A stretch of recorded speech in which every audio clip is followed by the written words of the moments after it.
Pues ya estamos de regreso para la última parte. Como siempre, el programa se va muy rápido. Y vámonos con Andrei. La vez pasada tuvimos a Jorge Galván, tocamos temas interesantes de lo que espera por acá. Y Andrei, qué gusto. Un abrazo hasta Tijuana. ¿Cómo ¿Qué estás? tal, estimado Carlos? ¿Todo bien? Muchas gracias. Muy contento de participar nuevamente ahora en la segunda temporada de China está de pie.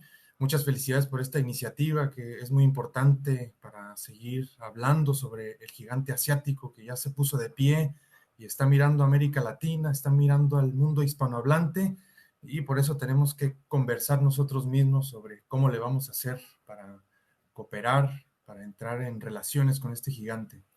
Así es, Andrei. Sobre todo el gran reto y gracias a profesionales como tú y el equipo que tienes en el centro de estudios es no solamente informar, sino trabajar en contra de la desinformación que hay, ¿no? Tan estructurada, y eso crea mucha confusión sobre el gran protagonista, ya no me atrevo a decir de esta década, sino de este siglo que está haciendo China. Entonces, cuéntanos, te dejo, Andrei, ¿qué nos tienes para esta semana? Muchas gracias. Sí, bueno, estoy de acuerdo contigo en lo que dices, Carlos, para empezar este tema de la posverdad, ¿no? Esta época que estamos viviendo ahorita de desinformaciones, pues está condicionando mucho la manera en la que está pensando la gente hacia China, pero bueno, tenemos que atacar eso. Y por eso quisiera traer alguna hipótesis, apenas unas ideas preliminares acerca de lo que creo que podría estar sucediendo con la relación entre China y México en las próximas décadas. Bueno, para poner en perspectiva, me parece importante recordar a la audiencia que China ha crecido el 8% en el año 2021, en el año 2020, años de crisis sanitaria y económica, creció al 2.3%.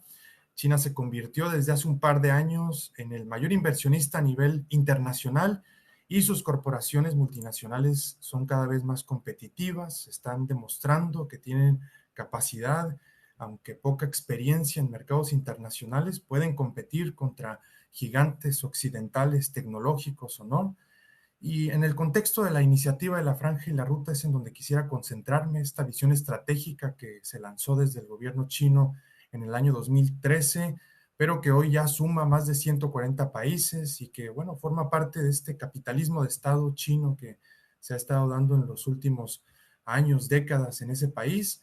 Sin embargo, tenemos poco conocimiento sobre las corporaciones chinas, cómo es que se están manejando, y para poner en contexto, en América Latina hay ya 20 países que se han sumado a la iniciativa de la Franja y la Ruta, pero América Latina no es una prioridad para la iniciativa de la Franja y la Ruta. Si revisamos el monto del financiamiento, las inversiones que ha realizado el gigante asiático, América Latina tiene un papel en tercer, cuarto lugar. La prioridad es Asia del Este, Asia Central, Medio Oriente, incluso África subsahariana ha recibido más inversiones que América Latina, específicamente las inversiones de América Latina a través de la iniciativa de la Franja y la Ruta se concentran en América del Sur. En México todavía nuestros diplomáticos no saben decir si sí o no nos interesa sumarnos a esta iniciativa de la Franja y la Ruta. Eso me parece un error diplomático, que no se pueda tener esa capacidad de decir sí o no me interesa. Pero bueno, esa es otra historia. Lo que quiero decir el día de hoy, estimado Carlos, es que me parece que las relaciones económicas entre México y China se están dando en etapas de 10 años, en donde cada década estaríamos entrando o profundizando en un nuevo aspecto económico que daría oportunidad para que los países entren en cooperación, en conflicto. Los ámbitos económicos como el comercio, las inversiones y los proyectos de infraestructura abren oportunidades, pero también desafíos. Y en ese sentido quiero decir que una primera etapa, reconociendo también que el comercio entre China y México, la Nueva España, es mucho más anterior a los años 2000, pero me parece que a partir de 2001, diciembre de ese año, cuando el gigante asiático entra a la Organización Mundial del Comercio, permite tener un dinamismo comercial más fuerte con México y a partir de 2003 se convierte en el segundo socio comercial de nuestro país y eso abre una oportunidad para que se creen instituciones, pero también tenemos desafíos enfrente, como los que señalaba Leonardo, por ejemplo, ¿no? Los exportadores mexicanos todavía no se convencen sobre el importante mercado que es China, pero dando un salto en el tiempo y reconociendo que el comercio continúa siendo la columna vertebral de la relación económica entre México y China, estamos en 2010, después de 2010, en una nueva etapa que me parece a mí por el número de transacciones de inversiones que se han hecho en México por corporaciones chinas. 98 transacciones fueron las que se realizaron en el periodo 2010-2021 por 31,000 millones de dólares, generando más de 250,000 empleos, pero todavía hay una serie de desafíos con esto, ¿no? Sabemos que si bien China se ha consolidado como esa potencia para invertir fuera de sus fronteras, en México las inversiones chinas todavía representan 0,2% del total de lo que México recibe. Se han creado instituciones después de estos años como el Grupo de Alto Nivel Económico, el Grupo de Alto Nivel en Inversiones en el Congreso de México. Se han creado este tipo de instituciones que ayudan, pero todavía los resultados son muy pocos. Así que creo que después de 2020 estamos abriendo una nueva etapa, o podríamos estar abriendo una nueva etapa que tiene un contexto de conflicto todavía, que son los proyectos de infraestructura precisamente, porque actualmente 2 empresas chinas tienen 2 importantes proyectos de infraestructura en el país. La empresa CCCC tiene participación en el primer tramo del Tren Maya y otra empresa, CRCC, tiene participación en la modernización de la línea 1 del metro. Entonces podríamos estar quizás ante la antesala de la entrada de México en la iniciativa de la Franja y la Ruta, pero los desafíos son enormes con estos proyectos porque hay opacidad, hay potencial para que haya actos de corrupción. Entonces es una tarea enorme la que tiene el gobierno federal y bueno, esa es la idea que te quería traer el día de hoy, Carlos. ¿Qué te parece? Muchas gracias, Andrei. Es muy interesante porque hay dos cosas que aparentemente, por lo que dices, se contraponen. Una es la tibieza de México en particular, en su peso específico que tiene en el mundo hispano para las relaciones, pero bueno, creo que nos están torciendo la mano en Estados Unidos precisamente para no permitirlo. Si bien recuerdas el caso de la cancelación del tren de la Ciudad de México a Querétaro, pues fue una presión totalmente hecha desde la presidencia de Estados Unidos para que no se diera. Eso es lo malo, pero lo bueno es que Estados Unidos presume ahorita que va a ser la mayor inversión después del Plan Marshall de infraestructura en Hispanoamérica, y eso es porque sabe que se lo está comiendo el mercado chino. Entonces yo sí creo que ahorita esos números tan bajos, lamentablemente te lo diría hasta ahora, de inversión, de movimiento, de comercio, pues se está conteniendo, es una presa que se está llenando, porque si tú bien recuerdas, fueron 250 años de la ruta de la seda con el mundo hispano, donde el galeón de Manila o el galeón de Acapulco cambió la historia de China.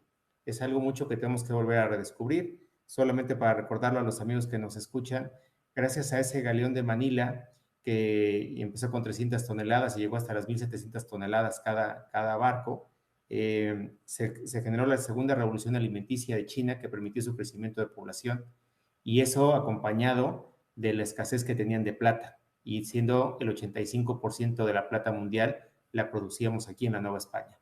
Entonces, ya hay un camino trazado, Andrei, que es lo que te quiero compartir, buscando un poco el optimismo y bueno, en términos chinos, que son atemporales, pues ya tuvimos un protagonismo durante 250 años, que si se frenó 100, 150 años, tenemos ya el molde para que esto se retome. Creo que por naturaleza, no sé qué opines, me gustaría que con eso podríamos cerrar hoy tu participación. ¿Qué opinas tú de que esa fuerza que está tomando China y en ese protagonismo que cada vez sale más de pacificación a través de inversión en infraestructura versus el modelo de desestabilización y de guerra que tuvo Occidente durante los últimos 100 años, me atrevo a decir que hasta 500 años? ¿Tú crees que sí puede haber una gran sorpresa esta década? No solamente con México, sino con todo el mundo hispano. Bueno, va a depender mucho de varios factores, me parece. Aquí la iniciativa, ¿no? La voluntad que tengan los líderes políticos, esa parte es clave, ¿verdad? El comprender estas oportunidades que está brindando China es clave, pero también la responsabilidad de manejar todos estos proyectos de infraestructura ante los desafíos que tenemos enfrente en términos de cambio climático, de impactos ecológicos, de respeto a comunidades locales, es también otro desafío que se tiene que enfrentar. Para ello es necesario, desde mi punto de vista, que se creen comités en donde haya una participación del Estado chino, pero también de comunidades y de distintos actores, como se suele decir, la cuádruple, quíntuple hélice participando activamente con China, creo que podría ser una solución a estos desafíos que estaríamos enfrentando en estas relaciones en términos de infraestructura. Entonces, depende mucho del liderazgo, de la voluntad que tengan los políticos, de la comprensión y, bueno, en ese aspecto de Estados Unidos, bueno, tenemos que ser también muy inteligentes, ¿verdad? Para hacer una estrategia y equilibrar estas relaciones y aprovechar lo que estos dos gigantes nos estarían ofreciendo a todo el mundo hispanohablante. Claro, claro. Porque esos dos gigantes no tenemos por qué escoger. Podemos jugar con lo mejor de los dos mundos y creo que sí es muy interesante. Yo creo que sí va a haber liderazgos. Lamentablemente no los veo continuos, Andrei. Los veo aislados. O sea, puede ser que llegue un gobernador, un presidente, pero esa fuerza que está teniendo China poco a poco está entrando. Y el otro optimismo, si me permites pecar de optimista, es en esos comités que tú mencionas, es ese capitalismo social ante el capitalismo depredador que caracterizó los últimos 200 años, ¿no? Sobre todo impuesto después de la Revolución Industrial, en que el ser humano era lo último y bueno, está la huella de contaminación y de daños y de mortandad que hubo que cada vez sale más a flote. Creo que esos comités no es algo tan sencillo como se oye, sino que da toda una pauta de realmente un capitalismo responsable, que creo que ese socialismo con características particulares es lo que está detonando China. Esperemos que así sea. ¿Tú qué opinas? Sí, pues yo creo que también tenemos que ser optimistas, es la clave para que podamos encontrar pues soluciones a los retos que tenemos enfrente como humanidad y donde China está proponiendo una serie ya de propuestas específicas con los libros blancos, con los foros CELAC China, pero luego tenemos que tener esa capacidad, ese conocimiento para responderle con base en lo que está planteando el gigante asiático. Así que yo estoy muy de acuerdo contigo en que tenemos que ser optimistas, que tenemos que ser positivos, porque si no, pues Sí. va a ser muy complicado, ¿no? Nos vamos a complicar nosotros mismos el futuro. Hay más por qué sí se haga que el por qué no se haga, ¿no? Por las De acuerdo. probabilidades de la inercia que está teniendo, ¿no? Ujú. Entonces, como dato curioso para hacer un sarcasmo de esto, en los 80s que me tocó estrenar los exámenes por computadora y de repente reprobábamos y sacábamos 3 o 2, nos decía Ujú. el profesor, si escogieran todas las D, por probabilidad sacaban 4. O Ujú. sea, van en contra de la probabilidad. Sí, Entonces, yo exacto. espero que ahorita lo que está pasando en el mundo hispano de China, tenemos que dejar que fluyan las cosas, ¿no? Creo que está caminando bien y saber acompañar. Entonces, en pocas palabras, no echemos a perder, ¿no? La probabilidad, y creo que la probabilidad es de que salgamos mucho mejor, André. Pues un abrazo hasta Tijuana. Muchas gracias por Otro acompañarnos abrazo. en esta segunda temporada. Nos vemos en 2, 3 semanas. Claro que Otra vez sí. va a estar con nosotros, seguramente con comentarios muy acertados. André, un abrazo. Nos vemos pronto. Gracias. Hasta luego, estimado Gracias. Carlos. Bye. Gracias. Bueno, pues amigos de China está de pie, gracias por este segundo programa. Seguimos todavía de manteles largos con el estreno. Nuevamente un abrazo hasta Shanghai, a Portugal, Buenos Aires, que nos están viendo por todo el mundo. Esperemos que cada vez se sume más gente y sobre todo opine y participe. Creo que esto está creciendo y va a crecer todavía mucho más. Gracias y nos vemos la próxima semana. Un abrazo.